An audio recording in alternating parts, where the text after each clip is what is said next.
First time I need to stand here. Alright, I made one announcement in our major this Google Classroom. Okay, so we are going to have our task or midterm task. Okay, next week. Right. So I will do this arrangement because I know that this DK4 actually will not be able to accommodate all students during the test because I need you to leave a single space, okay, empty seat in between two of you. All right. Okay, so this DK4 I don't think it can accommodate up to 186 students. We have a total of 93 students here, time 2. I need the 186 sick okay, in this DK4. I don't think we have it. Right. So I will break you into two groups. Okay, so please take note. So the test is around the duration for the test is around 55 minutes. That will be more than enough for your test. Don't worry. Okay, because it will only contain one big question. One big question. Usually, you know, in your final exam, you will see 4 big questions, right? Okay, so each question 25 marks, right? So in your task, it will be a short one. Okay, you will only have one big question. Carries 25 marks. Right? So it will be more than sufficient for you to answer within 55 minutes. Usually the standard time should be 30 minutes only for 35 marks. Right? Okay, I give you enough time. Right? So make sure you come in according to the time that I already arranged. Right? So for group A, student for RDS and RSW. Okay, please come first. Please come first. I think there are a lot. This one should be more, around 70 students here. And then the rest of the students, why you come like this? Okay, RIS and RIT. Okay, please come 1 hour later. Right. Any program that I miss up? No. I believe all inside. Right. And we'll start the first task for group A from 4 p.m. exactly. So you need to come early. Okay. So for a student from RDS and also RSW, please come earlier. Okay. I already request the lecturer before our class to release their student earlier. Okay. So you can come in. Right. And then the second group, group B. Will come in later after all the students from group A already left this DK. Okay, so this is our arrangement. And for group A, you are not allowed to leave this DK4. Okay, even though you have finished your answering, okay, you need to stay back. Okay, you need to stay back, right? When I give you the signal that you may leave, now only you leave. Okay. Alright, so regarding the chapters that will be covered in your text, basically I will say chapter 1 to 3 but you can focus more on chapter 1 and 2 okay, even though chapter 3 a little bit later also, okay, but you can focus on chapter 1 to 2 right. Okay, that's about the task that we're going to have next week. Any questions? Anything that you don't understand? Okay, so don't ask your tutor or ask during the class later on. Ask what are the chapter cover. It's already mentioned in the announcement of chapter 1 to 3. Right. Okay, no question. They will continue. So begini kan guys.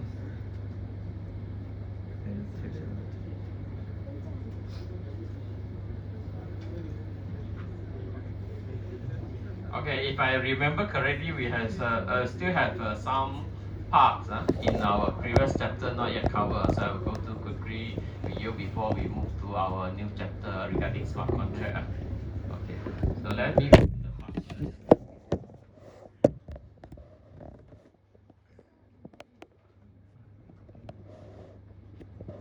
Okay, so I will know okay, how to do a signing. Okay, what you need for signing a transaction. Okay.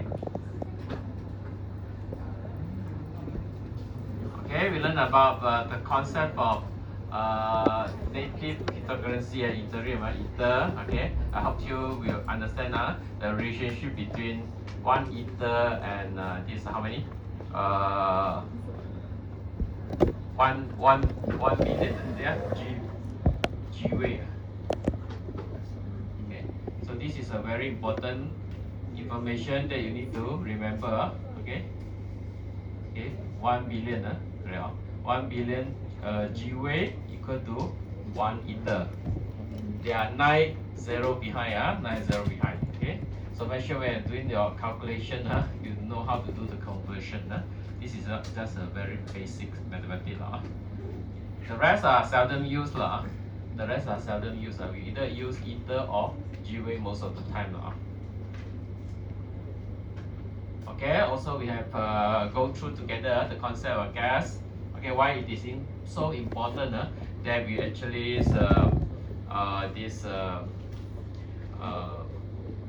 need to pay okay, this transaction fee for the gas needed for your operation, for your transaction and so on. Okay, because this gas amount can be calculated in a very simple way.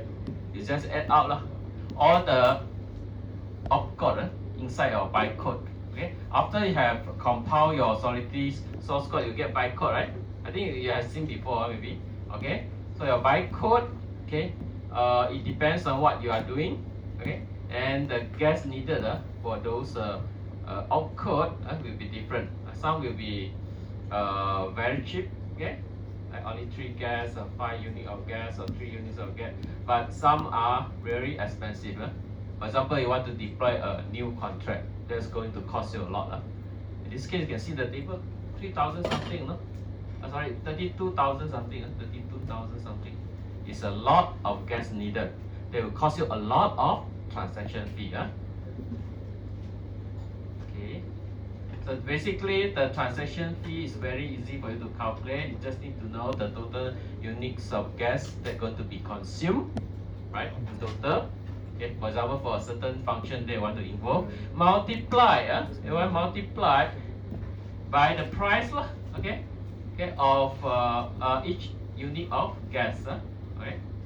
So if you multiply that, then it will become your transaction fee. Okay. Then this is the amount of money you need to pay for that particular transaction. Okay. So I give you the way to do the calculation. This is a very important one, and I've given you the practice set in your Google Classroom, right? I trust you. I already request those who do not finish completing this exercise during our class last week to complete. I trust you. I believe you have done. I'm not going to check. Okay. It's very important for you. Okay. We will consolidate your understanding on how to come up with that money, that transaction fee that you need to pay.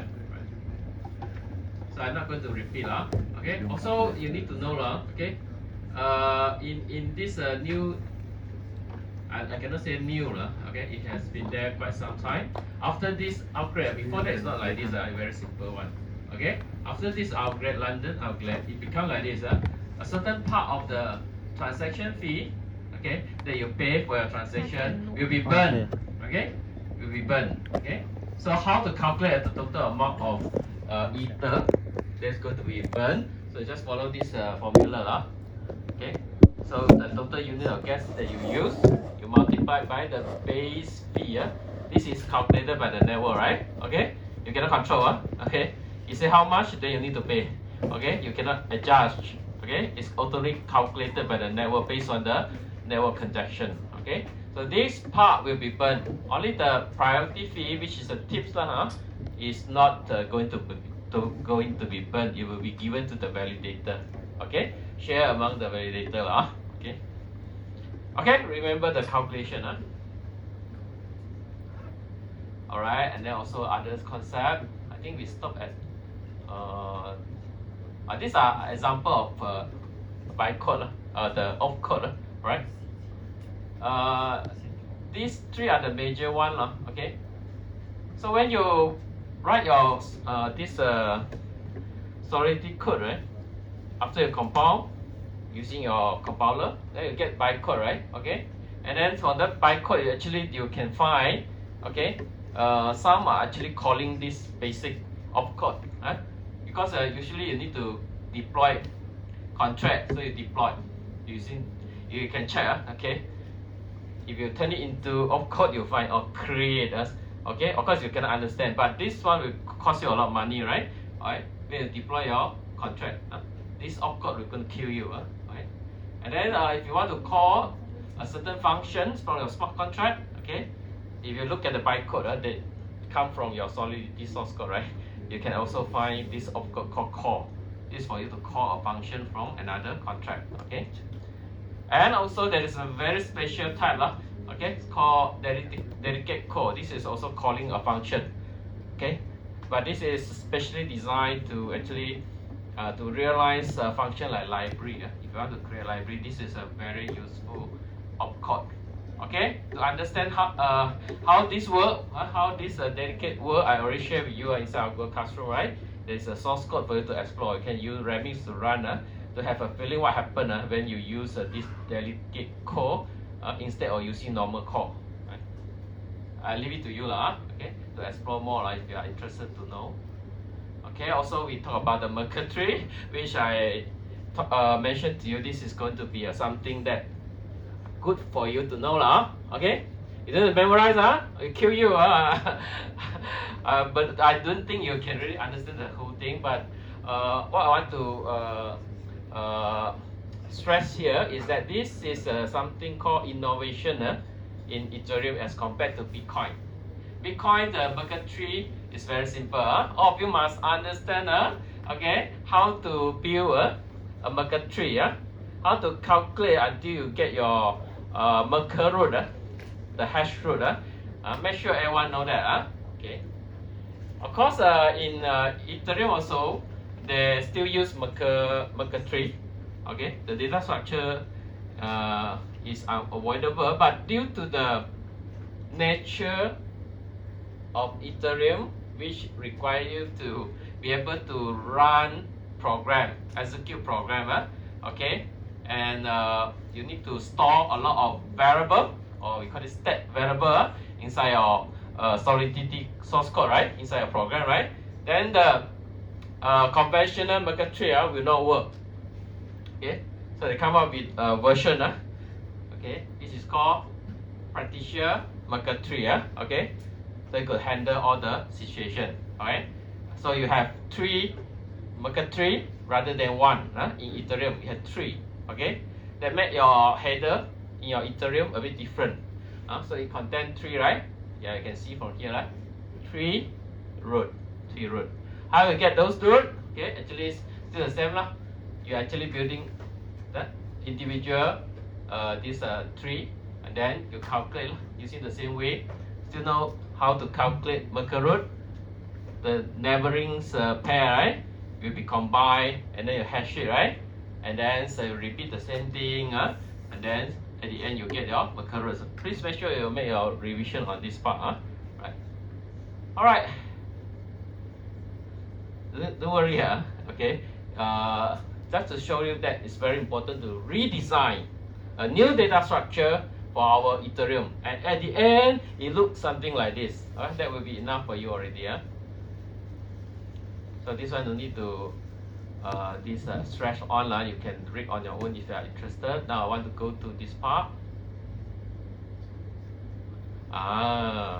This is also very interesting part.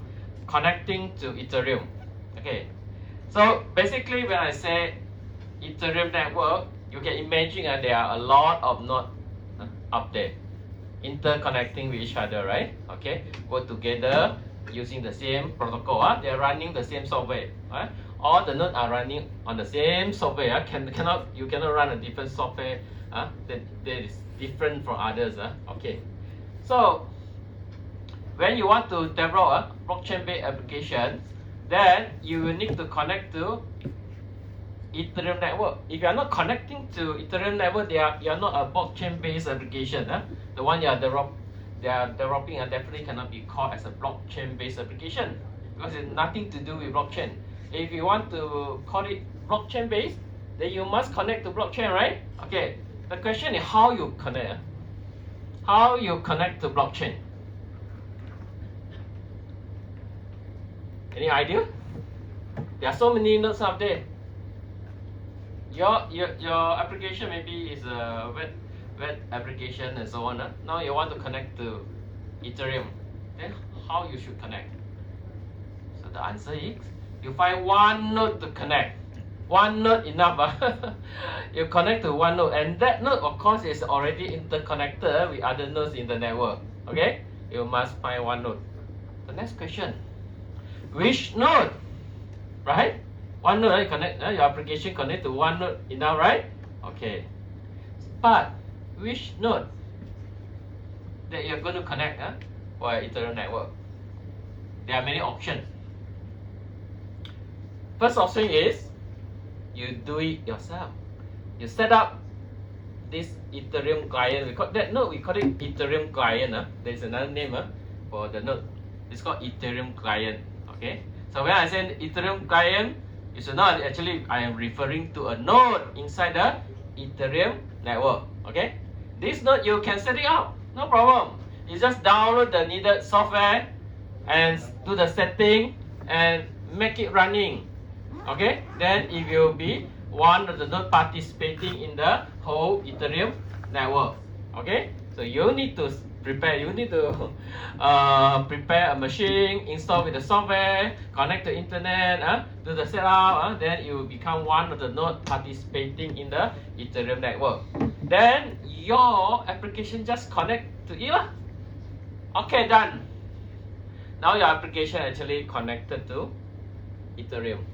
Okay, must connect. Okay, must connect. That way you connect to one enough already. You don't need to connect to the second one. Because whatever transaction that is sent out and so on, it will get propagated by the node for you on behalf of you, right? You connect to the node. Maybe this is the node you set up. Then it will do the rest according to protocol. Okay, you don't care, right? Okay, then it will work.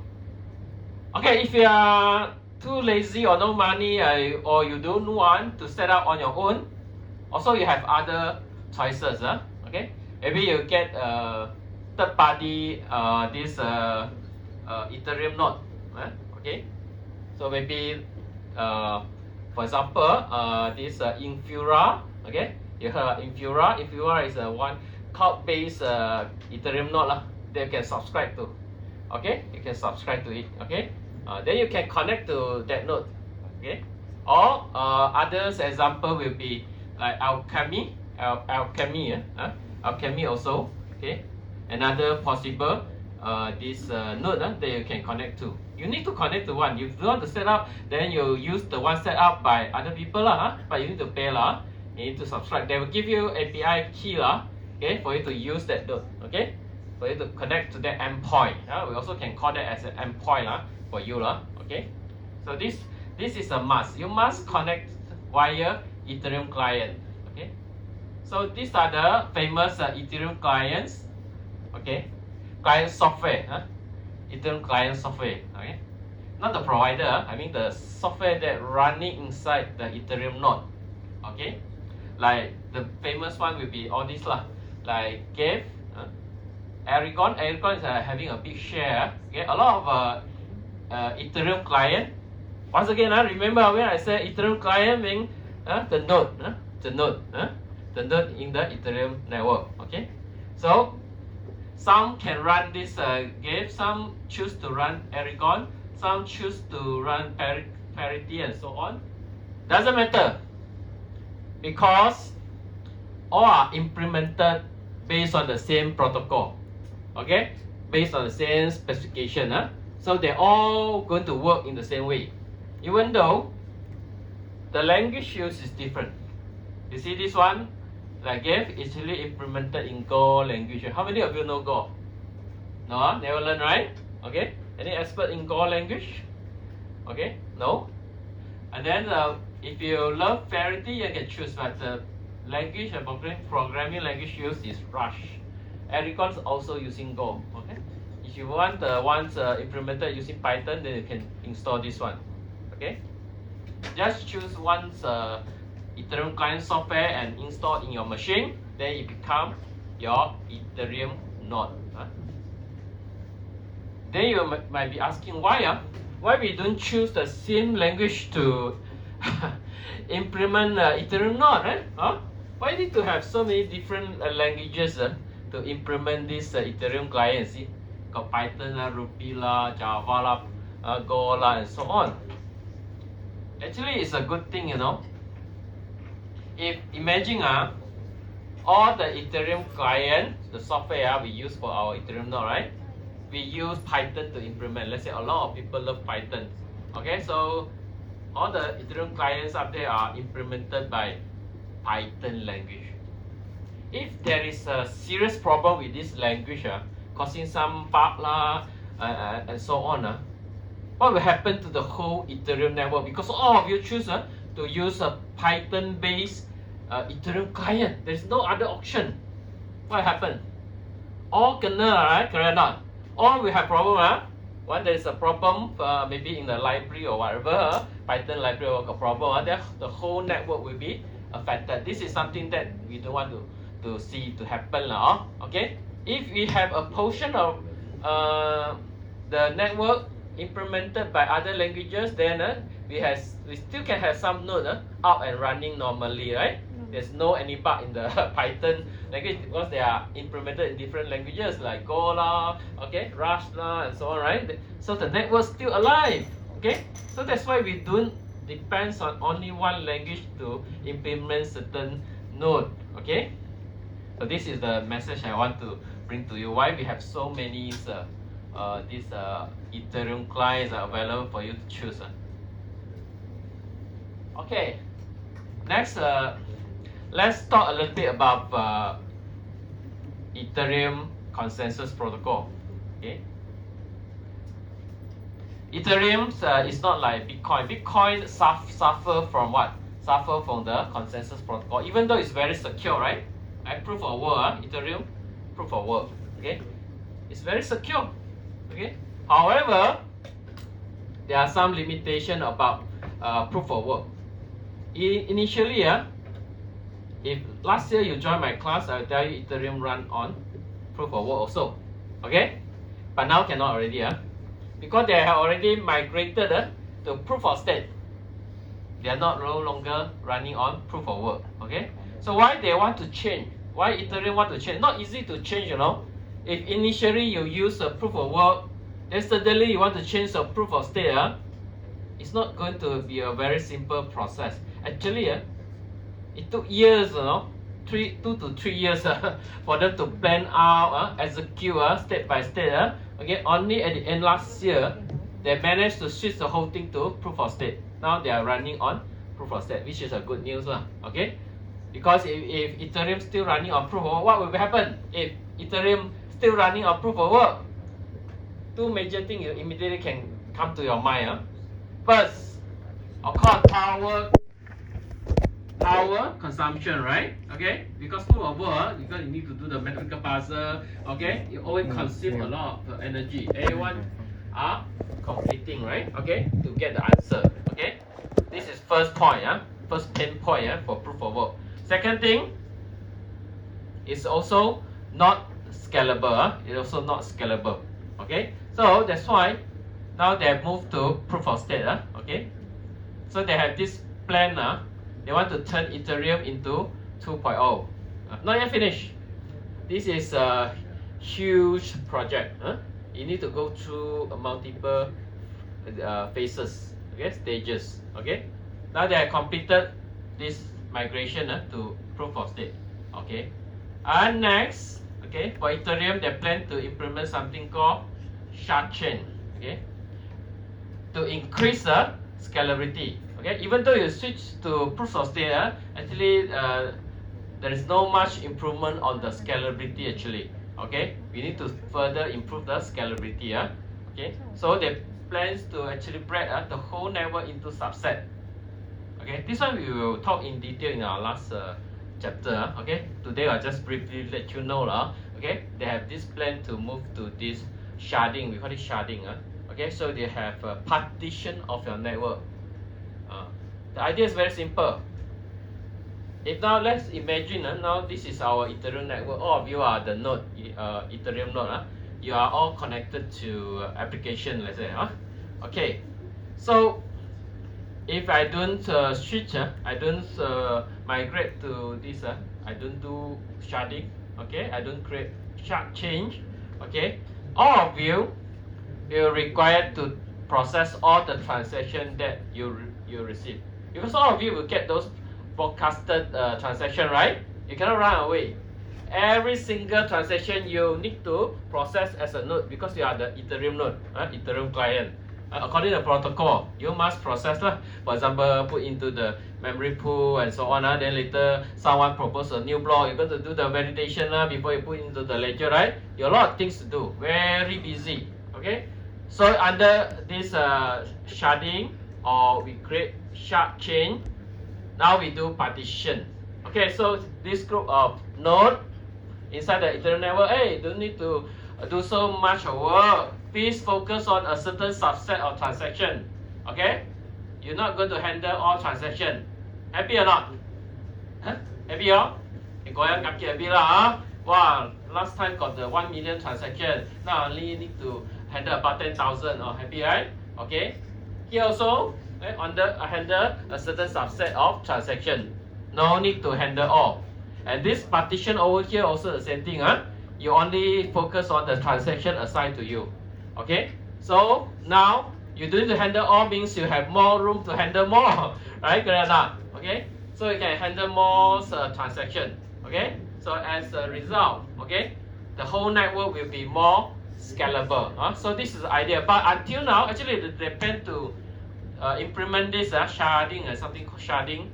I think they should have, according to the original planning, should have been completed already in middle of this year, but now it's already August, right? Okay, but not yet. They have not completed this. So now, until now, you cannot see a very scalable Ethereum yet, but it's going to happen soon. Maybe after you have completed this course, you see, hey, how come Ethereum can have a very high throughput? Okay, very high transaction rate, can handle many transactions. That is because they already completed sharding. Okay.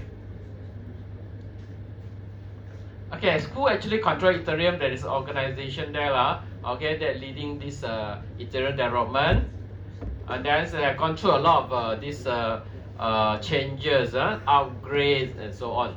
Okay, so you can read on your own on all the developments of this Ethereum. The London upgrade is the one that changed the transaction fee calculation that we have learned, right? That's why today, okay, you need to know the way how transaction fee is calculated. Not like previously, it's very straightforward one. No, any money will be burned and so on at that time. But because it has been upgraded, so you need to learn the latest one. I also need to keep on updating slide. Okay, so there are many others things like proof of moving to proof of stake and so on. Okay, they have completed. So the next one, the immediate one, will be the sharding Okay, so we look forward to see that happen. It's very good improvement. It will make your Ethereum more scalable. Okay. At the moment, you can only process about 15 transactions per second. You see Ethereum, 15 transactions. Very very low. Bitcoin like it draw. Bitcoin 7, about 7 transactions per second. But we want to handle a few thousand of transactions at least. Okay, so we need to implement this sharding. So this is in the pipeline. Okay. Alright. Okay, so that's about Ethereum platform. Okay. So before I move, maybe let me ask you a few questions. Help you to recall the things that we have discussed so far for this topic before we move to our next topic. We don't need to rush. Okay, so for me to do that, let me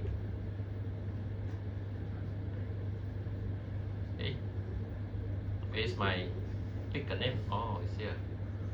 Okay, so last time I asked a question, I know only a bit of student. Maybe today I pick a student, then I ask. Alright, Hopefully it will not take a long time for me.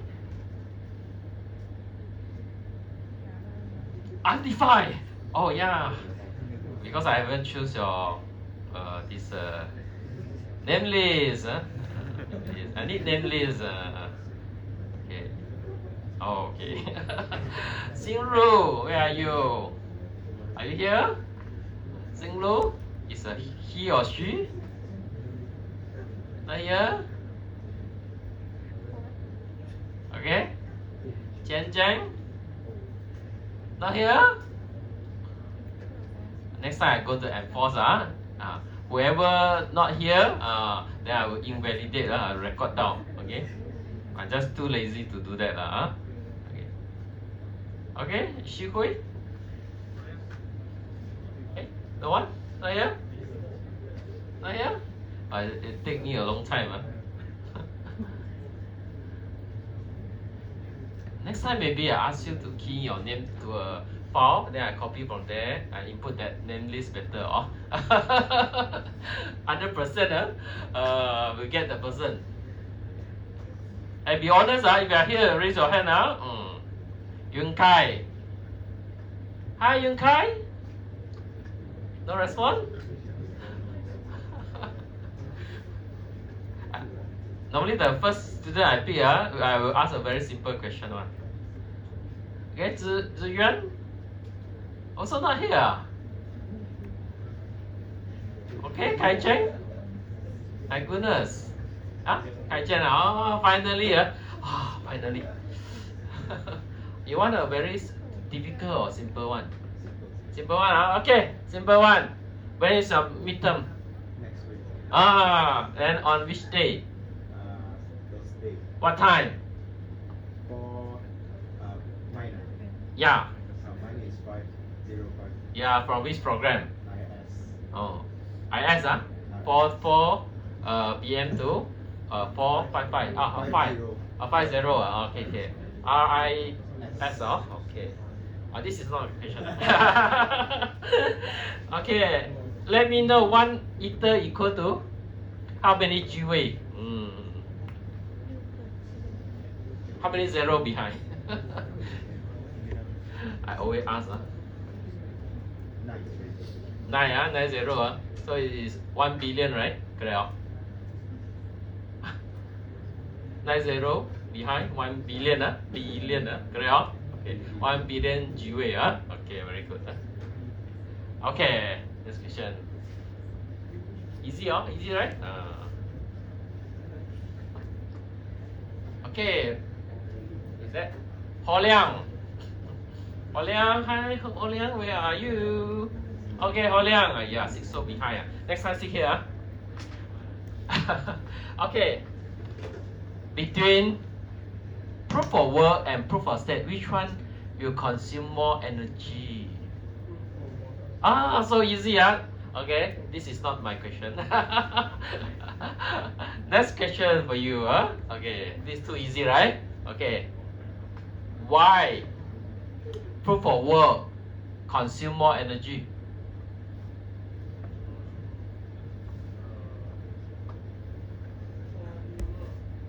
Because of formula. Because of algorithm.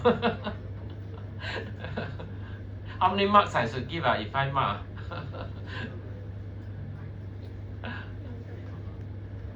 Okay, so the reason is because proof of work, everyone need to compete, okay, to come up with the answer for the mathematical puzzle, right? Okay, so that's why, okay. Then why proof of state, still you, multiple question. Why proof of state use less energy?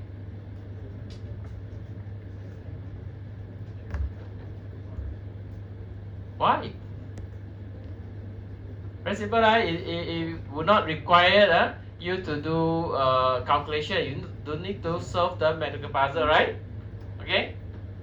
If you don't solve the mathematical puzzle, then how actually you can have a chance to propose the new block, and then I want to add the new block into the ledger?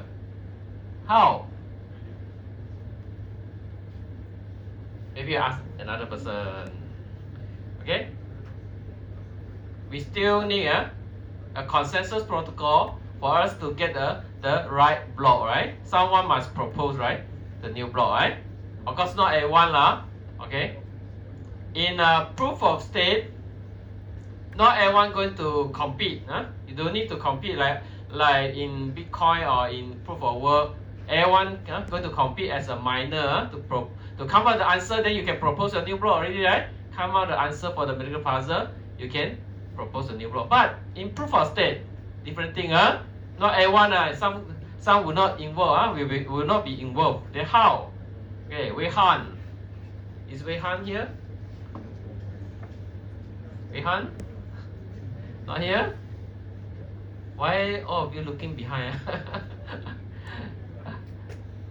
Okay, Wei Hao? Wei Hao? No? Okay, Cheng Heng? Gan Cheng Heng? Also not here? Okay, Jun Ling? Okay, good. Okay, Jun Ling. So tell me, because in proof of stake, not everyone actually involved in this new block proposing lah. Okay, not everyone going to propose a new block, right? Okay, so how we get a new block? How we get a new block in proof of stake? Like in Ethereum lah. For example, in Ethereum.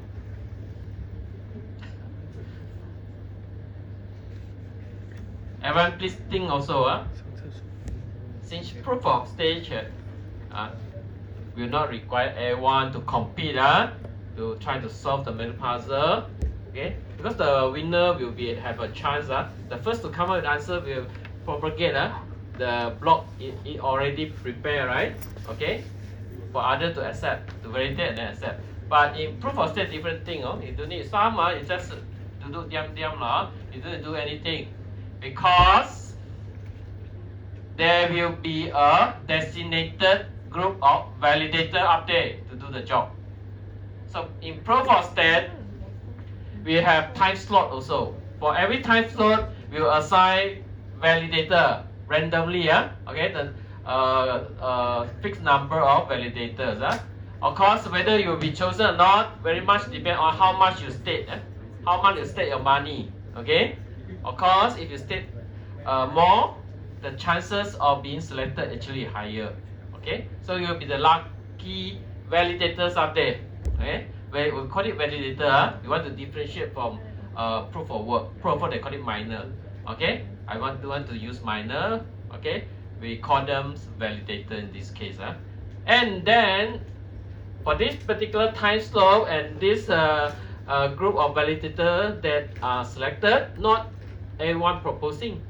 There will be only one, the most luckiest guy lah. Okay, that will be selected as the validator. It's still called the validator, but it's the validator that will be eligible to propose a new block, right, amongst the validators group in that particular time slot.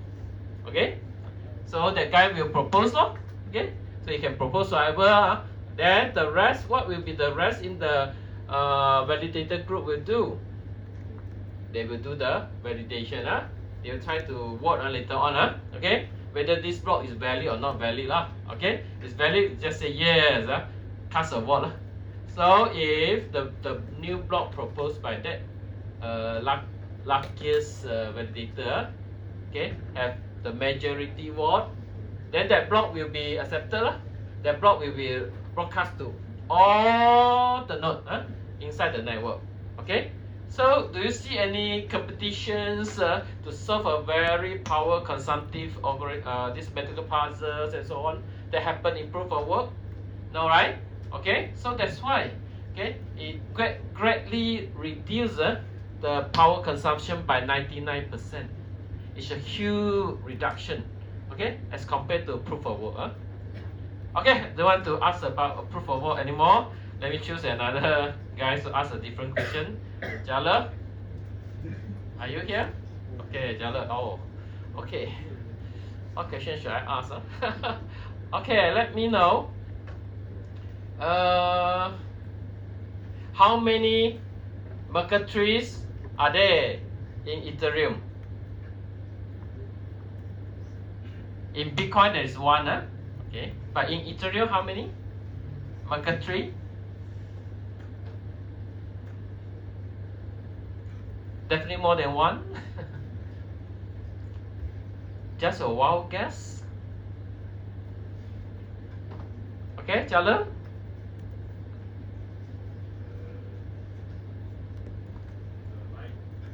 Pardon? 9, 5, maybe, yeah. Everyone, okay, now let the class to answer. Is the answer correct, everyone? Yeah, okay. How many? 3, yeah? She just let me know.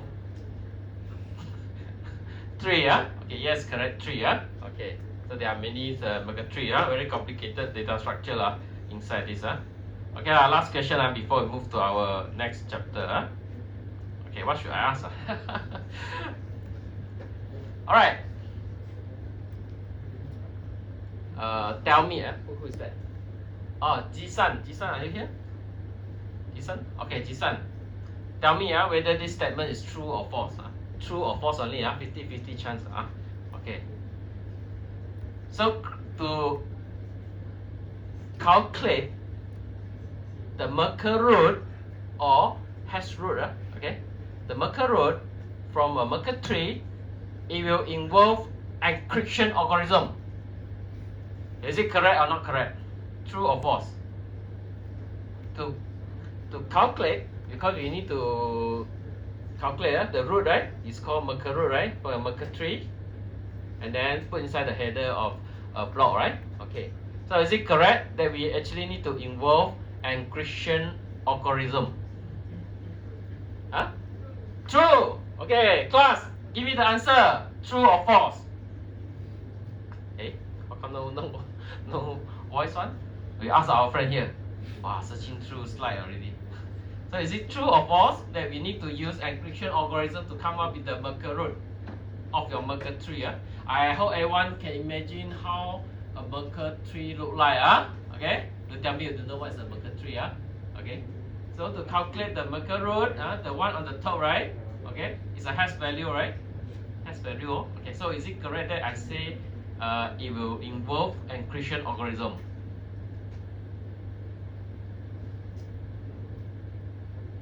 True also. We go so many supporter. Okay, how many of you think it's true? We need to use encryption algorithm to calculate our Merkle root. Please raise your hand. Please support your friend. There are two of them already say yes, one. Yes, okay. The rest, no. But the third option, I don't know. Okay, the answer is no. No. Why? Because it's called the Merkle root, and also another name is hash root, right? Okay, hash root, right? Okay, hashing is involved, and hashing is not encryption algorithm. Hash function is not for you to do any encryption. Still remember?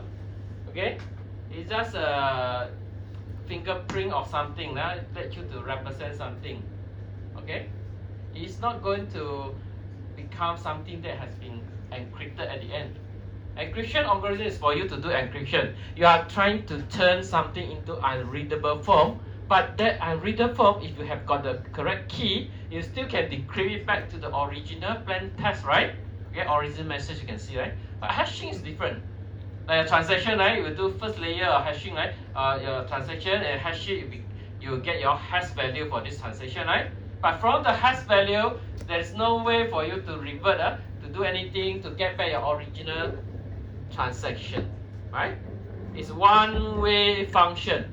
Hash function also called one-way function. Agree? One way only, You get the hash value. For hash value, you cannot get back your original content already. Original input cannot. So it's not called encryption algorithm. So it's wrong that encryption algorithm is involved in calculating the Merkle root or the hash root. Okay? Okay, enough lah. Well, I will ask again for the next chapter. Okay. Now I want to switch to our new chapter.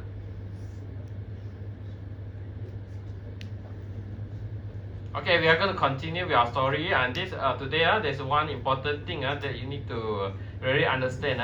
It will become your major takeaway for today. Okay, now we talk about smart contract.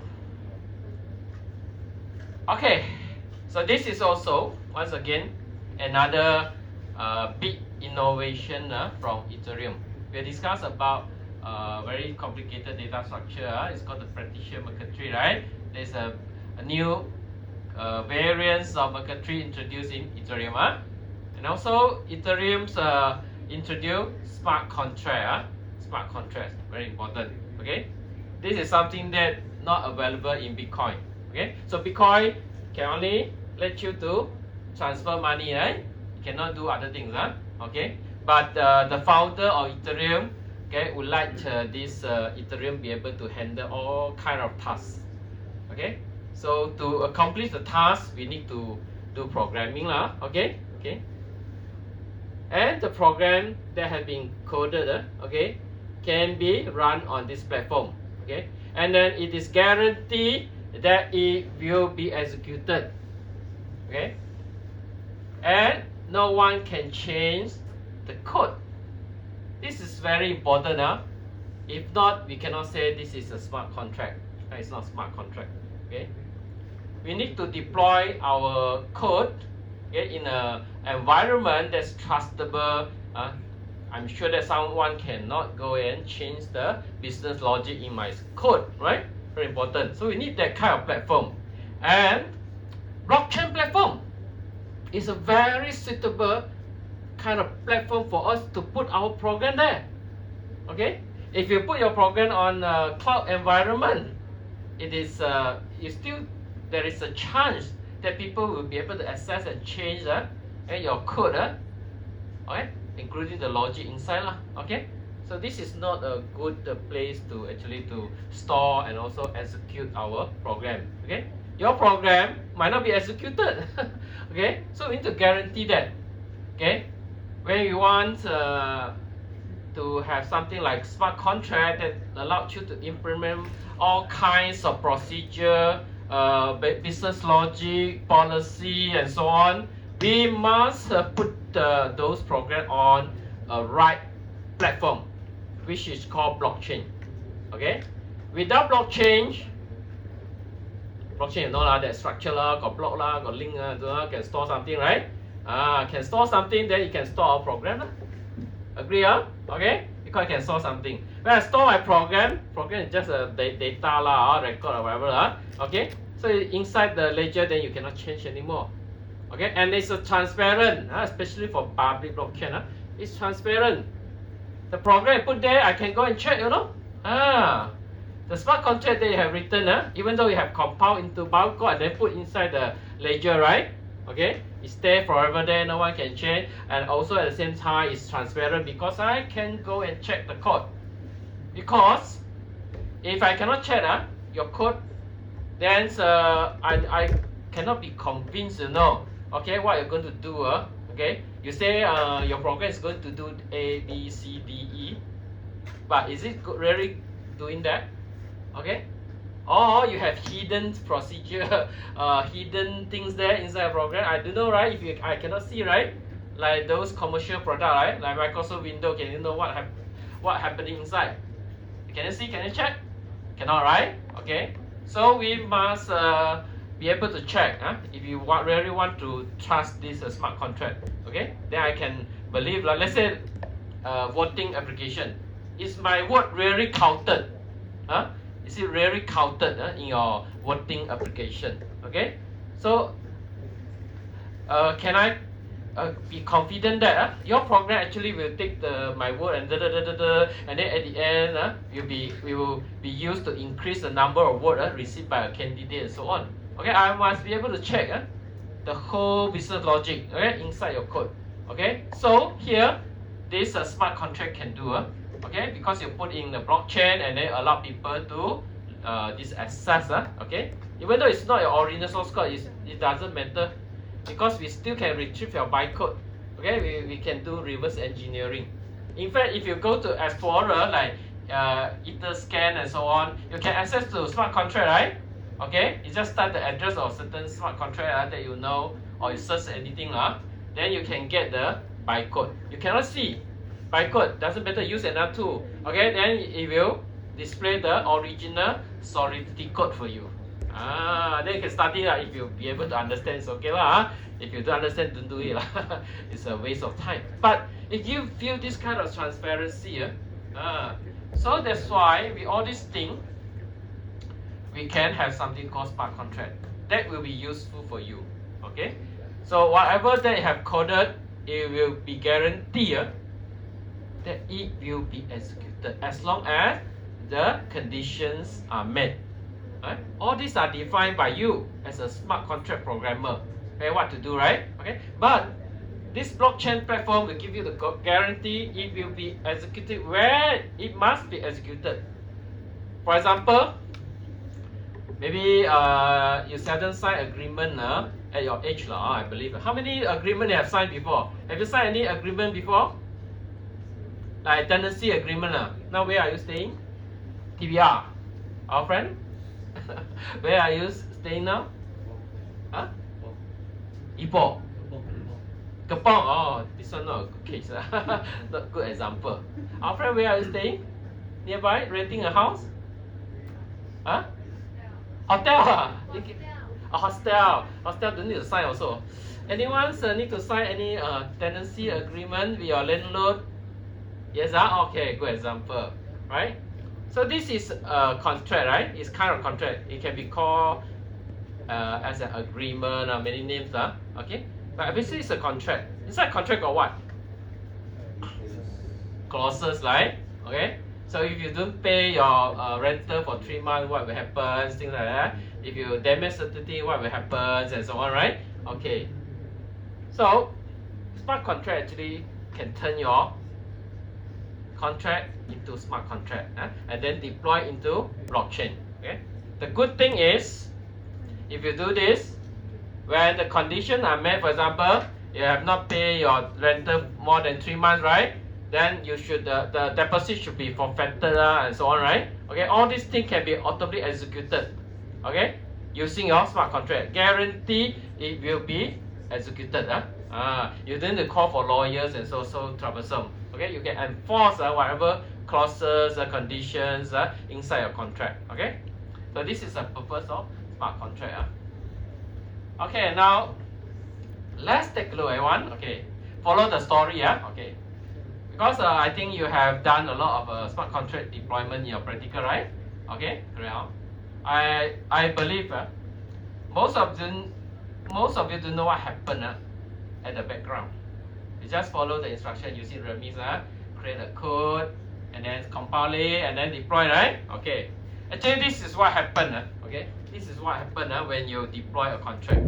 Okay, first we start with your Solidity program writing. You can use any editor that you love, Notepad or whatever. Okay, and you create your Solidity code. This is written in high level language like Solidity. Okay,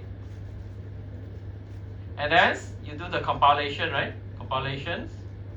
You compile it using this SAW-C, right? SAW compiler. Okay, Solidity compiler. And you turn it into EVM bytecode because your program can only be understood in bytecode. Your program in bytecode only can be understood by the EVM, Ethereum Virtual Machine. Okay. Other than that, you will not understand. So you must compile into bytecode. Okay, bytecode. Okay. Then after that, okay, then this bytecode will be deployed. Okay. So we'll prepare one transaction. This is a transaction. You need to prepare a transaction. Okay. Interesting, in blockchain-based applications, okay, the operation that you're gonna do sometimes will be read-only. Okay, you want to do something that read-only and read certain information, right? Or sometimes you want to write something to the blockchain. Okay, two possibilities. One is read-only, one is non-read only. Okay, for example, in this case, when we try to deploy, So can you tell me whether we are writing or we are reading in this case? Very obvious, right? You want to deploy our compile, okay, program, which is in bytecode. Now we want to deploy. Deploy means we want to write to blockchain. Okay, they will be stored. Okay, all this bytecode we store on the blockchain, right? So this is a writing operation. Agree, everyone now? Writing or not reading, right? Definitely not reading, writing. When you try to do this operation, writing, then definitely you need to create transaction. You need to create transaction. Okay. Why we need to create transaction? Because later on the transactions will need to be broadcasted. Okay, broadcasted to all. You are not doing a method call, function call and so on. In this case, you need to prepare a proper transaction. Okay. When I say transaction, there are three possible types of transaction. One is of course your deployment transaction. Like this scenario, you want to deploy a new contract. So a transaction is called deployment transaction. Basically, you are writing also. Okay, writing to blockchain. Okay. Next, the second possibility is this is a fund transfer transaction. You want to transfer Ether from one account to another account. Okay, this is also a type of transaction. Okay, and the last one. Okay, let me know what's the last type of transaction that you can initiate. Okay, maybe I call a person. Okay, I mentioned about two types already. Okay, now still got one type.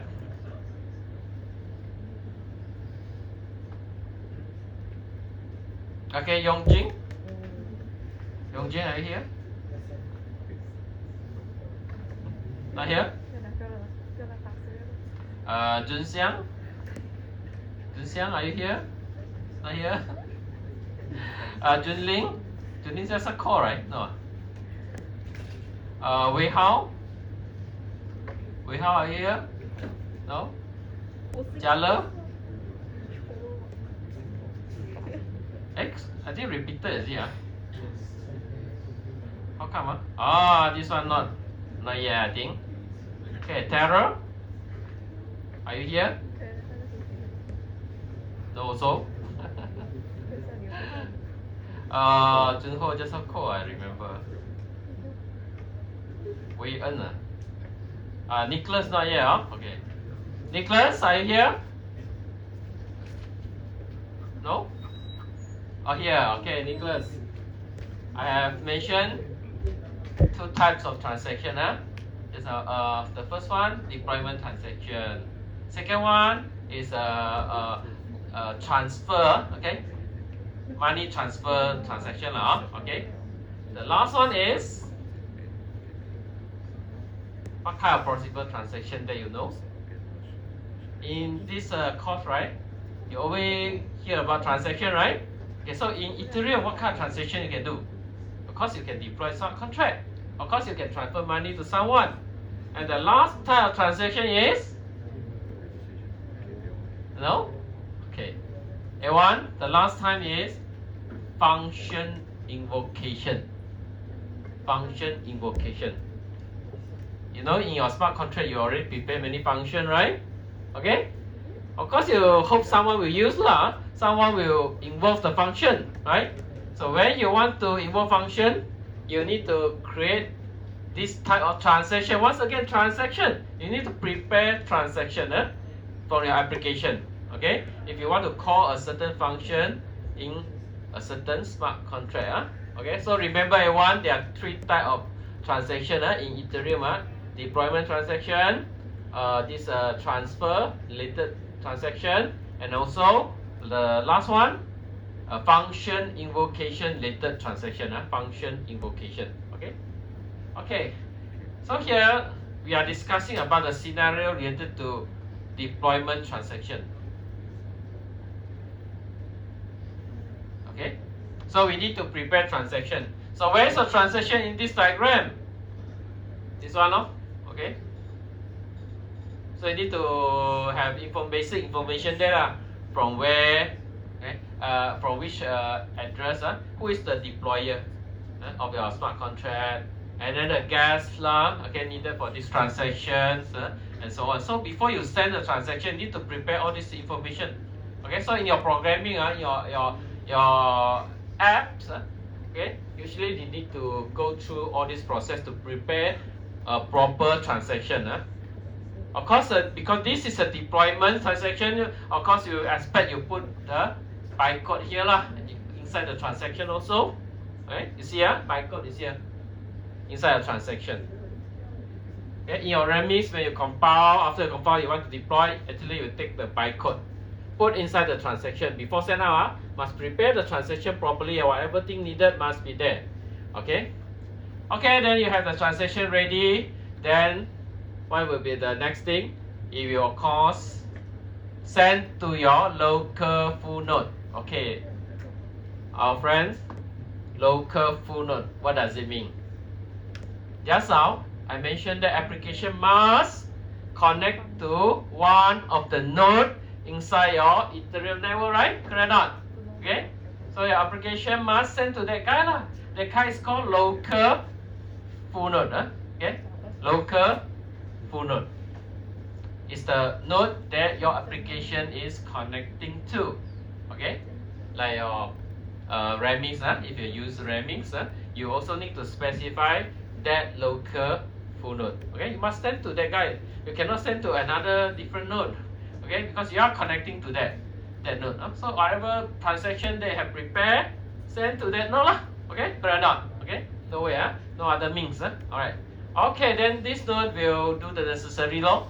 Of course, it will keep one copy inside the memory pool. Okay, remember every transaction that you receive first go to where?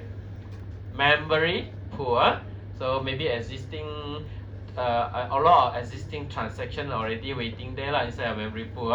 Okay, of course you need to do some verification and validation. Make sure this is a valid transaction, things like that, before you pass it on. Because as long as this is a transaction, remember everyone listen carefully. As long as this is a transaction, when you receive, you put inside a memory pool, then later on you must broadcast to others. You cannot stop there.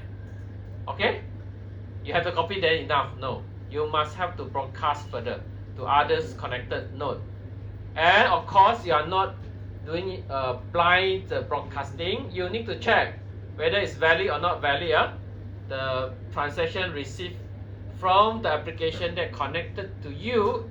You are a local full node, right? Okay, this is the first node the transaction will go to. Then you do a proper verification validation. If something wrong, just discard. Discard. Okay. If the block is okay, then continue to broadcast. Continue to broadcast to the nodes in the network. So broadcast to all. Okay.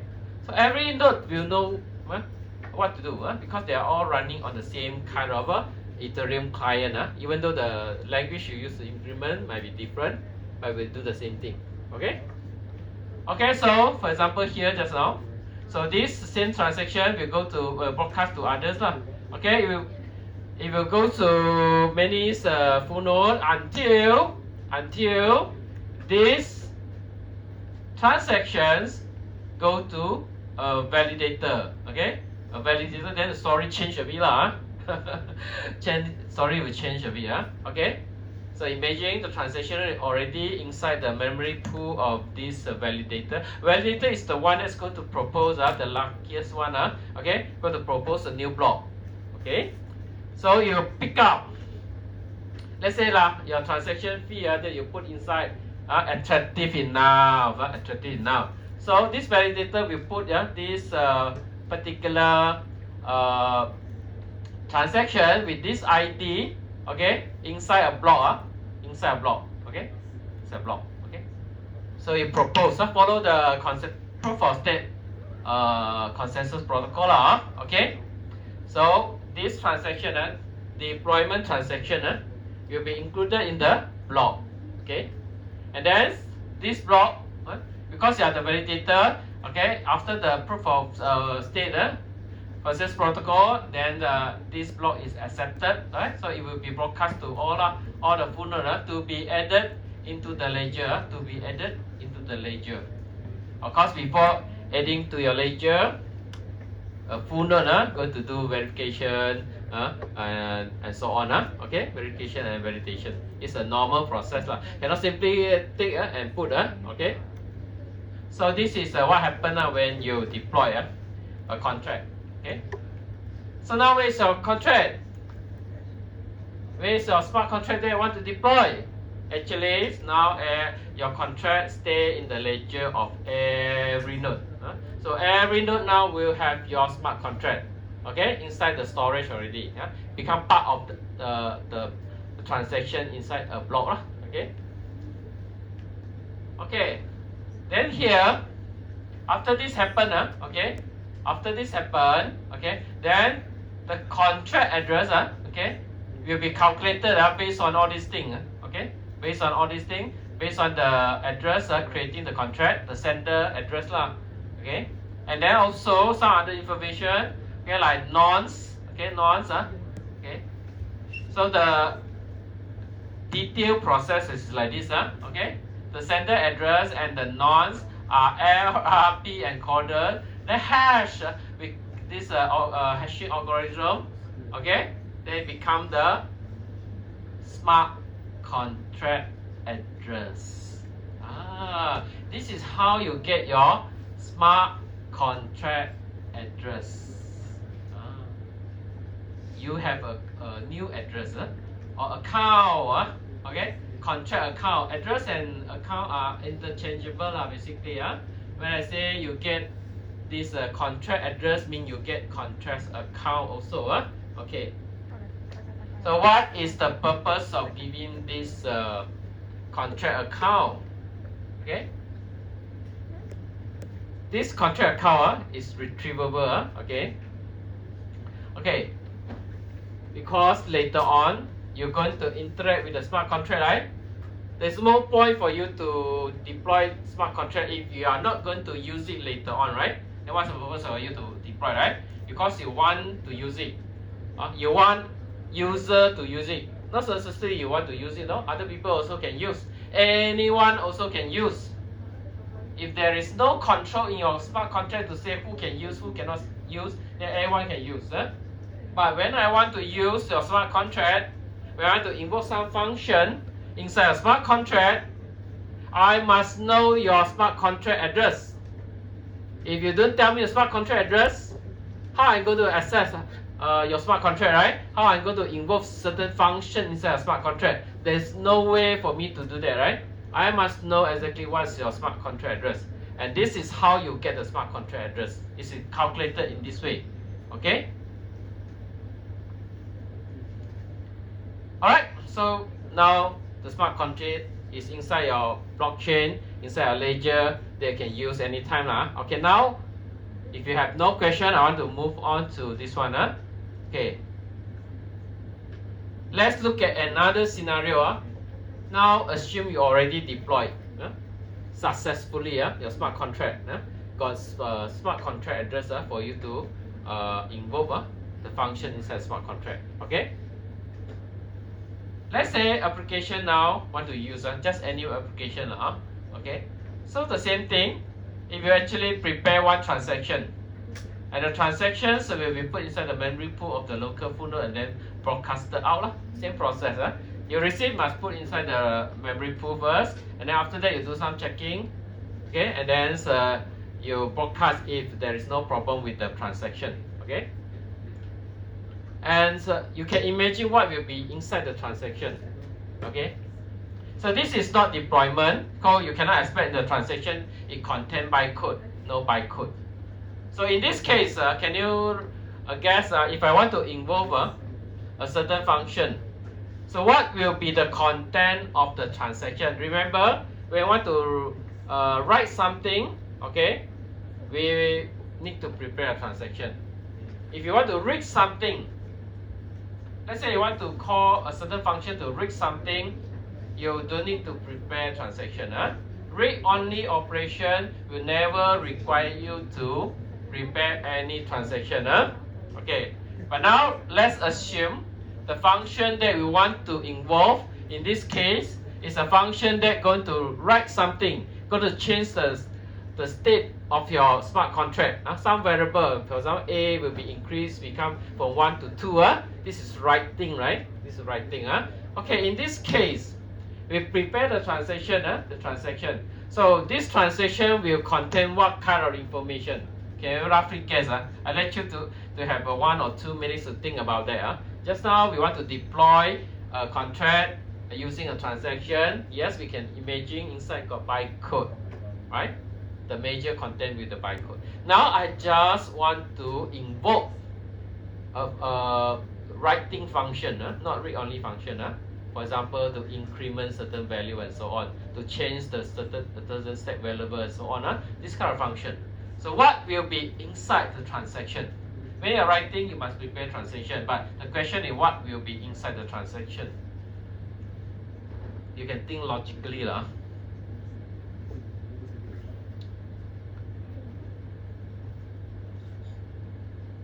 So the content will be the function name, the parameter that you pass in, correct or not? This will become okay, the major content of this kind of transaction, because this is a function invoking transaction. You try to invoke for a certain function, so you must tell what's the function name, right?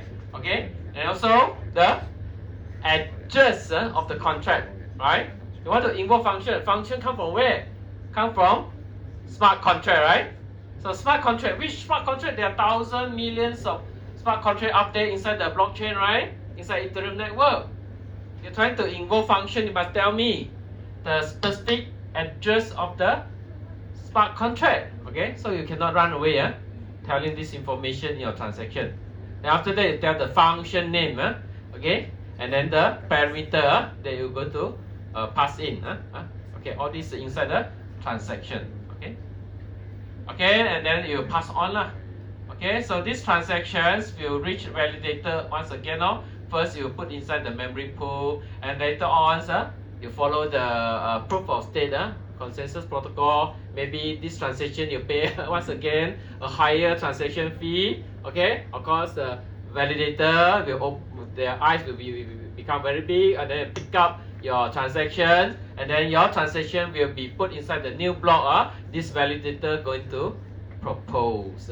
Okay, so you're going to build a block. Okay, so yeah, so lucky. This is a transaction ID. Transaction ID means your transaction hash.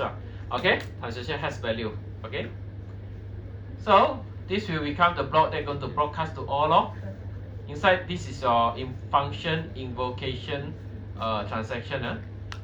Okay, and then we pass to the other funnel. We will do the same thing. Once you receive, you do the verification and validation. If everything is fine, then just add this new block into the ledger. Okay, and this new block contains just your transaction. Okay, and then of course your transaction content already executed. This point also need to remember. Okay, when I receive the block from the validator, I need to execute the transaction. Okay, you need to execute the transaction. Okay, so that you will modify the stage. Okay, so let's say this is a function for you to increase the value of stack variable A from 1 become 2. You increment the value of this variable. Okay, so here this is timing where the value of A will be changed. Okay, you need to execute only you know whether this block is valid or not valid before you add into the ledger. Okay, by the time you have add into your ledger for the block you receive, this one, okay, you will know the outcome already of the execution. Okay, all this also the outcome, the log and so on, all will be recorded inside the ledger also. Okay, try to imagine what happened. So far so good. You understand the process flow? What happens when you invoke a certain function? These are the things that are going to happen. Okay, this is the theory part. Of course you don't care one. Okay, but good for you to know actually what happened. Okay, so that you can understand the behavior of your program, the application easier. If you understand the whole story. Okay. Remember, before you put the block you receive into your ledger, because your full node, your job is to validate the block that you receive. Okay, and then if everything okay, add to your ledger. Okay, but to do the verification and validation, you need to execute the transaction. Okay, all the executable transaction by execute. Because the result, you need the result. And the result will affect the root, you know, the 3 Merkle root, okay? You change because of your result, okay? Maybe the step variable got changed and so on, and then the Merkle root will be changed also because of that, and then there's a new value, the header, okay? When the new headers values are all known, and then you can compare with the one that you receive. The block that you receive also got header, right? Header got all the root value, right? Okay. But now here, when you're doing the verification for or validation for this new block, you're also doing the same thing. You execute, okay, and you compare with the header of the block sent by the validator to you, okay? Because validator, the miner, validator is the miner who propose a new block. Also do the same thing. They execute the transaction and then only they calculate the header value, okay, then they pass the whole thing to you. Then how you check? Of course, you need to check the header also, right? You generate, do the same thing on your own and compare with the one you receive. If everything matching, that means this block not having any problem, right? It's a valid block. Then you can, at the end, add the block to the ledger. So you go through all this process. For you, it's very easy. You see your Remix, you compile, deploy, and then you call, and so on. It looks like easy. Actually, a lot of things happen at the background, like what I explained to you. Okay. Okay, next we take a look at this IDE. It's called Remi. I think all of you used it before, so very easy for me to explain. But sorry, I didn't think this is is it the latest one? Because the version always change. Forgot already. Which version I took from this Remi website. Maybe I show you the actual one, easier for you to understand. This will be a quick one because all of you have used it before.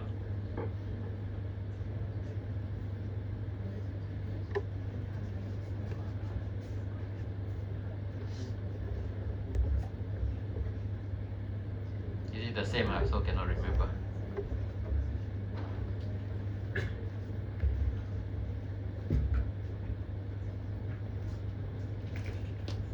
Okay, so this is our Remix. You can see some sample here. Some this contract over here. Maybe let's take one. Okay. So this is a very handy one. Nowadays we love this kind of online tool. Why? Because you don't need to install anything. Do you need to install anything? No need. Go there only, right? Do you need to set up the environment, configure certain configuration file, start up certain services, and so on? That one is too tedious. This is very handy. Like those websites allow you to create web pages and so on. Also the same, right? You can immediately see the result and so on. All these are very handy. That's why we love it. Okay. And actually, it gives you more features as compared in the past. Okay. Okay, so what I want to show you here, I think this is the tool that you are very familiar. I don't need to explain so details. I just want to show you something. Okay, this is a source code, right? This is how it looks like for smart contract. Everyone know? Okay. Okay, now I show you. Let's see. I compile this one. Okay. Of course, you can select the version okay, of your compiler. Okay. Maybe some error will come up when you use older version and so on. So just use the default usually. Okay. Okay. So I have compile. Okay. Then I can deploy. So I compile. Then you get the bytecode everything already. Okay. You can see. This is the bytecode. Okay. This is a bytecode. If you want to know how a bytecode look like, it's a binary file. Of course, you cannot see the opcode. Okay, you need to do encoding. Okay, so this is your bytecode. Okay, Of course, if you do decoding, it will show you a move lah, substrate lah, just like assembly language lah. Okay. Then if you want to do further re-engineering, you can get back the original Solidity source code, no problem one. Okay. From there you can see lah the logic. That's why smart contract is transparent. After you deploy to blockchain, you still can actually inspect okay, the content of the smart contract. Okay, the logic inside, so you can read line by line. Of course, this one you cannot understand, bytecode you can understand, right? Convert back to Solidity. Okay, then you understand the original Solidity source code. Alright. Okay, then another things, I'm not sure whether you know what is this. I want to ask student.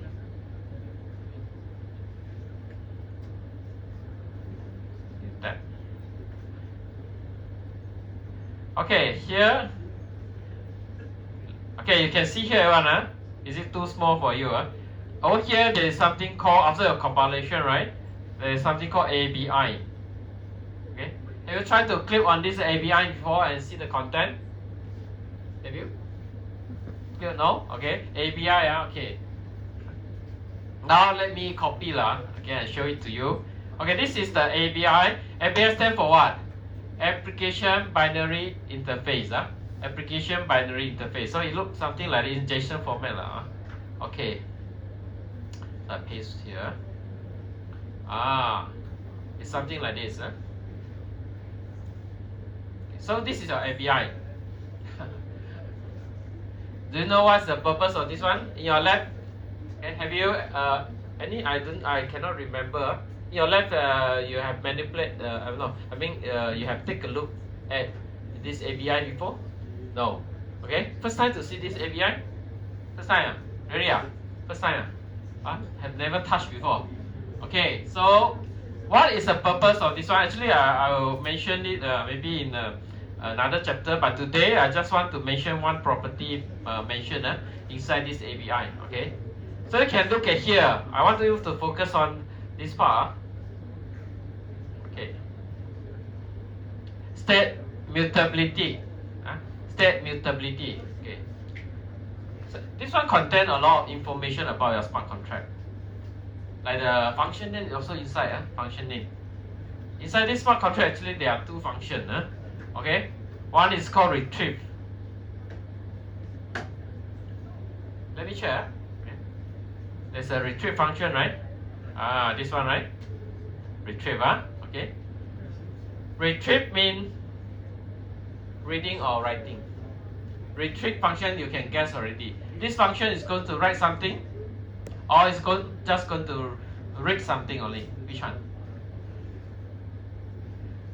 Say one, please tell me. Look at the function there.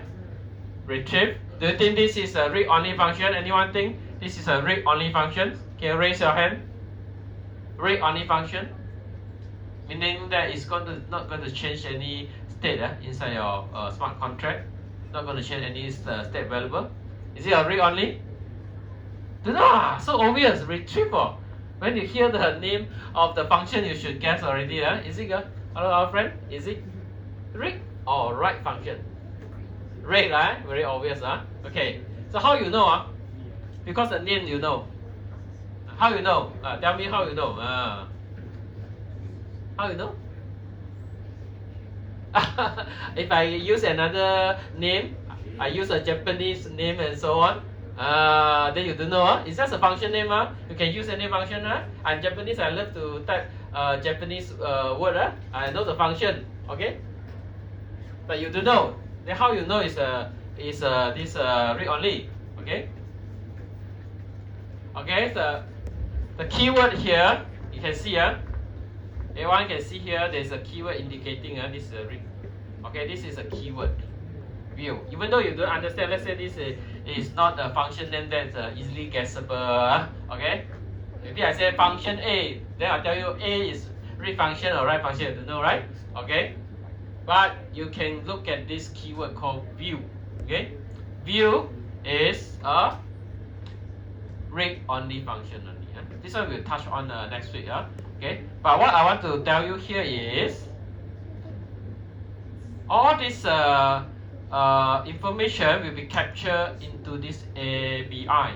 ABI is very important for your application. Your application is not smart contract. Don't be confused.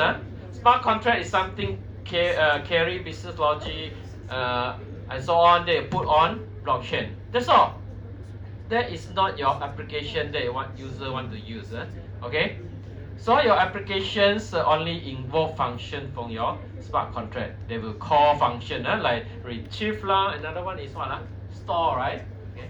There is another function called store. Store, then I think you know lah. This is writing. Okay. There is another function called store. There is no keyword like view and so on. There's no this kind of keyword. So basically you know this is by default. It's a write function. Okay. So everything here, including the function name, parameters, and so on, actually will be captured inside this. You see, for example, this function, okay, called retrieve, okay, and then it would have other like nums and so on as available, things like that. Okay. So just now I say, when you try to do a function invocation, there will be two possibilities.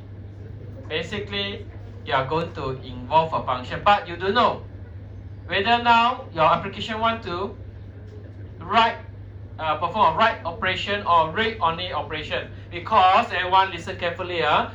Read and write, we have a big difference. Okay, if you want to write something, call a function to write something, this one will cost you money. Will cost you money. It's not free. But if you want to just invoke a function to read something, yes, it is free. Why there is such a difference? In your conventional application, don't care, right? Read and write won't charge you anything, right? Correct or not? Won't charge you anything, right? But in blockchain-based applications like Ethereum and so on, it's different story. When you want to write, I want to charge you. The reason is, if you invoke all the node, let's say you want to update A from 1 to increase to become 2, right? Now the new value becomes 2, you are writing, right? Okay. Not this node doing, that node doing, and the nodes over here doing. Actually, all the nodes need to do the same thing. Need to update, okay, the value inside the whole network. Okay, so it's fair lah. Okay, when you want everyone to work, okay, then you pay lah. Okay, but if reading is different, no? Reading is different story, different. When I read, I just want to invoke a function to read. Okay, look at here, look at me, and then look at her. She's the one. Okay, she's the node that I'm connecting to my application and application. I connect to this node. Okay, so now I want to invoke a function in smart contract to tell me the value or something. I try to read only. Okay, so this is the node. It's like just like all of you.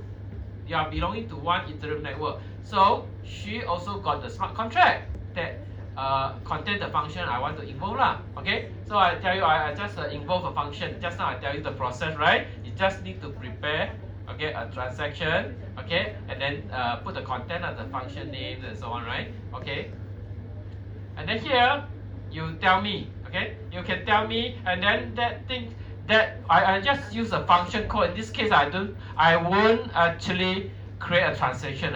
Okay, I need to correct myself. I don't need to create a transaction. I just call the function, okay, using another method, okay, and then you can just respond to me, okay, you just check, and then tell me what's the value of A and so on, and then stop, the whole thing stop, and then you see nothing, no transaction will be broadcasted to all of you. So in this read-only operation, no transaction created. I get the value I want from my local full node, and all of you will not be kacau lah. Okay, no contribution for your side lah. So this is my node, right? Correct or not? Yeah, you set up by me, right? Okay, or you are just like Infura, Alchemy, a third party, that I subscribe to. I also pay money, right? Basically, also you are belonging to me lah. Okay, so I get information from you. You feedback to me. You want to charge me or not? No, right? My own node, right? Okay, so it's free. Okay, but when you want to write, it's different thing, because the environment changes must reflect must be reflected to all the node. If you update the state variable from A, origin value from 1 to 2, this is update, no? I cannot just update you. The rest also must keep the changes, okay, consistent. So now all become 2, A become 2, A equal to 2. All of you need to update. So if I cause this kind of update, okay, involve all of you, then okay lah, you charge me lah, I'm okay, I pay the gas lah. Okay, and I also need to create a transaction. In this case, if I don't create a transaction, it will not be broadcasted. If this is not a transaction, it will just stop at the local full node, and it is free. If this is a transaction, meaning that it will be broadcast to all of you. All of you need to actually process the transaction. You charge me for this case, it's okay. Understand? Okay. So transactions usually will cost you money. And how your application know whether to make a call or prepare a transaction. Okay, prepare a transaction means later on your application will be charged. Just make a call to a local full node is free. So this is how, for example, this case. Okay, you have these two functions. Okay, so applications will need this ABI. So ABI is so important. Your application need to have the ABI so that your application will know, hey, this function called store is a right function. You need to pass in all these parameters and so on. Or this retrieve is a read-only one. Okay, so your application will be aware. I need to prepare a transaction where I want to call store function, right? Prepare a proper transaction, the gas value, the sender, the contract, the address, blah, blah, blah, blah, okay? Everything in a transaction and then get broadcasted to all, okay? Then you charge me, it's okay, okay?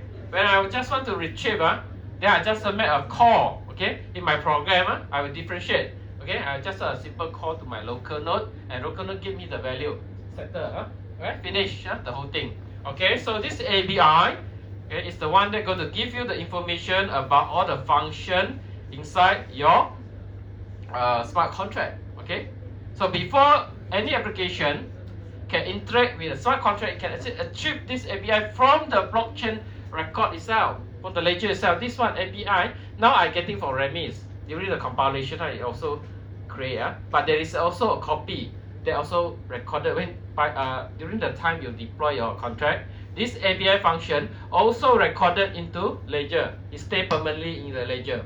Okay. So after 1 year, I build a new application. I want to interact with this smart contract. I know your address, okay, but I don't know what you can do, right? What function you have, right? Is it a read-only function, right? Or right? I also no idea, right? So how I know? So this application will get from your address the ABI. ABI function is there. I grab, then I read lah. I interpret this all this thing. How I interpret? Then your application actually know the library actually. Okay, the library you use know this. You check this one. State mutability. It says that view mean this function is read only. Then I just make a function call. Okay, to the full node I'm connecting to. Okay, that I can get the value back. Okay, I don't need to consult you because her copy will definitely be the same like the copy you have, right? If A equal to 10, then your side also A equal to 10, right? Why I need to ask everyone? I just ask from her, my full node that I connected to. And on application only need to connect to one full node, right? Okay, so this is important to tell application what kind of function you have, what type of function you are, okay, read only or write lah, and so on. Okay, and you can see the store. The store here mutabilities, it doesn't mention view, right? So this is by default a write function. Okay. Okay, now have a better understanding on ABI. Next time you see here, you can copy and see the property of your smart contract. Okay. Okay, next I want to show one more thing before we end our class. Okay. Okay, after you have compiled, you get the ABI, you get the bytecode. Everything seems like ready, then we can deploy. So this is how you deploy, right? Okay, so before your deployment, actually there is something for you to choose, right? Have you used this drop-down menu before? Sure, you know what's the meaning of this? Why you do? I don't know. Okay, our friend there, anyone know why we need to select something here? Okay, this is the thing that I'm going to explain to you. Okay, after I explain all this, we can dismiss already. Okay, now everyone listen carefully. The reason you choose the environment is because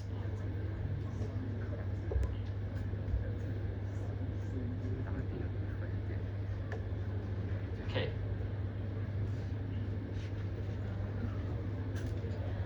Today we are talking about how to interact with Ethereum. We can interact with Ethereum is because you have the smart contract deployed already. There are some function I can use already. Okay.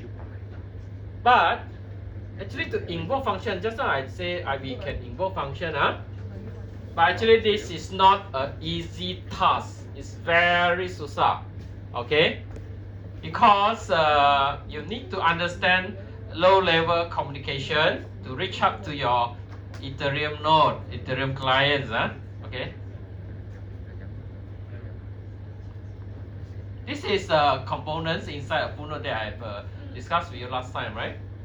So you can see here, this is a full node you are connecting to. Zoom up, zoom in. Sorry, zoom in. Zoom. Okay, become like this. You are connected to this one. Let's say. Okay, actually, for you to communicate with this client, actually is through this JSON RPC API.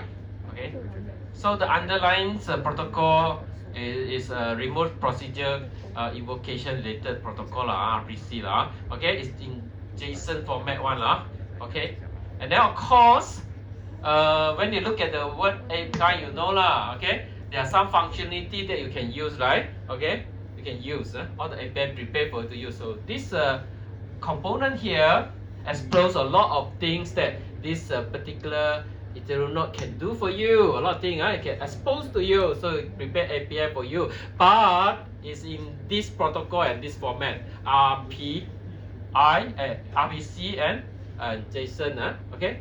So if you're writing your application, Pensan, you Pensan already. So very difficult for you to interact. Okay, you want to invoke a function, very difficult. A lot of low-level protocol you need to understand and code. No, this is not the normal way we are doing Cannot. Okay, so usually we make use of library to make our life easier, right? Okay, so libraries are available. Okay, so as long as you give application the library, then you can communicate with this API, okay, easily. Okay, then you can invoke function. Okay, all right. So here, the library that we are using, in case your applications is developed in Node.js, basically Java-based one, okay, JavaScript one, okay, JavaScript one, you can use this library called web3.js, web3.js, okay. So depending on who are you connected to, okay, then you can get this library from different sources, okay. I think this is how you connect to this full node. Remember your application, let's say have a certain application, Rabbis can be considered as a application, very simple one, right? Very simple UI and so on, but it can be considered as an application, no problem. Okay, so actually how you can deploy your contract and so on, because they make use of this library to call the necessary function. Okay, let's say you're connected to MetaMask and so on, right? Okay, this Web3 is actually injected by MetaMask. Okay, if you are connecting to this full node and this Web3 actually is injected by this remix for this particular provider, we call it provider. Okay. And also, there's another possibility. This is the one that you first use, I believe, JavaScript VM. Okay, it's a simulator. Fact one, simulator. Okay, so inside here, actually, you can think of this as a blockchain network itself. It contains many nodes, millions of nodes. You can imagine just a simulation. It becomes the Ethereum blockchain network here. simulator, okay, not the real one. But this one and this one will be able to link you to the actual one. This is the actual one, okay. It can be a test net, it can be a mainnet, and so on. Okay. So this one is just mine only, on your local PC one. Okay. Actually, it's prepared by this Remix, okay, in your browser. Okay. There's a virtual machine simulator, okay, for you to play around. It's not the real one, but it can actually inject this library for you to use. In this case, for Remix to use. Okay. Then you can interact with the simulator. Okay. But the rest, you need to get the, for example, if you are connected to MetaMask, and then MetaMask will give you MetaMask is just a plugin. Plugin can actually provide you the library, you know. Okay, so you can. So at the end, you manage to interact with Ethereum through certain library that's going to handle your RPC protocol, those things. So that's why you need a Web3. Okay, you cannot develop your application without this library. Okay, coming to here. Okay, so to interact with this Ethereum, we need two things. One is a Web3 instance. Okay, for the library, you can create the Web3 instance. Instance is from the Web3 class law. Okay, then you create this instance. Okay, and then you just use this instance to call the correct function. Okay, very simple. And then of course you need to have a provider. Provider is a node. Okay. Web3 is for you to access the provider. To make your life easier, you access the provider. Provider is the one that connected to Ethereum. Basically, you can imagine this is a full node. An Ethereum client, no problem. Okay. So for this, you choose okay. Then which you choose the environment, you will mean a lot of things. Okay. For example, let's take one example. This is an environment. JavaScript VM is an environment option for you. Okay. Okay. Let's go back here. This is the one. You can see there are a lot of VM, right? Virtual machine, all these things. Virtual machine, right? Okay. All these are provided. For who is the provider? The provider will be your Remix. Okay. Remix will be the provider. This particular web application is a provider. Okay. And then it provides you the Web3. Okay. Web3 injected by Remix. This is the meaning. If you select this, then all the account appear actually is coming from where? Coming from Remix. Okay. For your simulator, give you the account. Then you see, okay. Okay, if you are choosing injected provider, okay, injected provider, if you connect to your MetaMask, this one I cannot connect because you don't have injected provider. Okay, usually it's going to connect to MetaMask, but here there is no any plugin. If you install MetaMask, then you can actually connect to your MetaMask. Then the account that you see inside Remix will all refer to the account inside the MetaMask. Okay, and then you want to deploy something, then it will through the MetaMask. And of course, to which network, now it depends on which network your MetaMask is connecting to. Okay, okay, so this is the environment. Okay, where is your provider? And then where the web3.js is coming from. Okay, so you determine these two things via the environment selection. Okay, let's say you have one local Ganesh and so on, local blockchain platform, Ethereum platform. Okay, then you can select custom. Okay, this one, you can select custom external HTTP provider. Okay, it's not MetaMask, it's not this Remix. It's a node that you set up on your computer, like Ganesh. You set up in your computer. Okay, you download the software and then set up. Okay, it connected. You configure it to connect to testnet or whatever. Okay, and this local blockchain network. Okay, you can actually specify it as your provider. Okay, it says it's provider. It's a custom provider. Okay, of course you need to give the URL okay, the correct port number and so on. Okay, then only you can connect to that provider. Okay. or any others lah. Just now we mentioned about many possible local phone node, right? Like Parity, Give, Erigon, and those things, right? Okay, you can set them up, and then in Remix, right, you can actually point your provider to your Ethereum client, okay? Parity, what else? Give, Erigon, okay, and so on. Okay, so basically you have various kind of environment, okay, to choose from. But mainly here you can see the list. Those coming from Remix, simulator only lah. Okay, of course simulator got a lot of benefit also, no congestion and things like that. Okay, but for your development it can be a environment for this to start with lah. Later on only you move to those testnet and so on.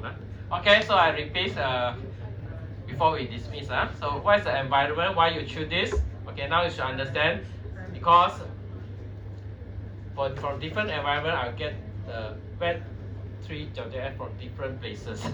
But you get Web3.js. But who give you the Web3.js instance depend on which environment you select. Okay? Then who will be your provider? Provider is the node that connected to the Ethereum network lah. Okay?